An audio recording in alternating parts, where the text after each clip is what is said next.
And you will get 5 jars, a 50ml fragrance bottle. You get your dye. This is rose pink and it comes in little shards. You also get lids for your jars. Now these are these silver ones and they are so pretty, really classy. And then you get your wick centering tools, which are absolutely essential. You get 5 wicks, which I believe these are the eco wicks. And then underneath you have 800 grams of wax. So give your jars a quick wash and make sure they're completely dry. Then go straight in and pour your wax into your boiler, and then pour some boiling water into your pan, and then put your melter onto a medium heat and begin the melting process. Stir occasionally until fully melted. So at this point it doesn't matter about watching the temperature as much because you're just wanting it to melt at this point.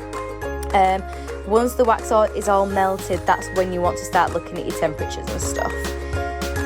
So just keep your eye on it and just make sure it melts properly and all the way through before you start adding anything else in. You want to wait till it gets to about 65 degrees and take it off the heat if you need to. While the rest of it's melting, we'll crack on with popping some wicks into the jars. So using your glue dots, get the wick as central as possible into the jar. Then grab your wick centering tool, pop it over the wick and just pop your wick into the little gap there. So now your wax is completely melted.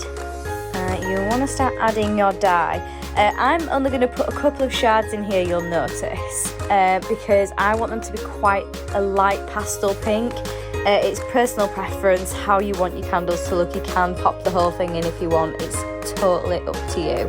It really doesn't matter. So make sure that your shards completely melt before we start adding any fragrance.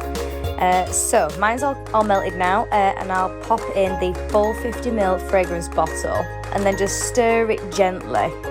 You don't want to be creating any air pockets or anything, it's kind of like baking. So make sure you just keep stirring gently when you feel like the fragrance is all the way through the wax. And then once you're happy, we'll get some kitchen roll and then we'll start pouring in.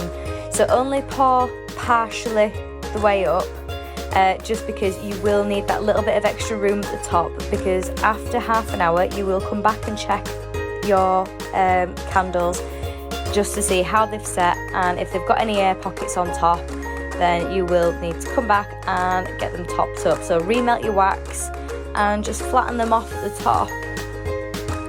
And then once that's all done, I like to add a little bit of prettiness. So I always have some dried petals on hand, and I just pop them on top there and they just look really pretty.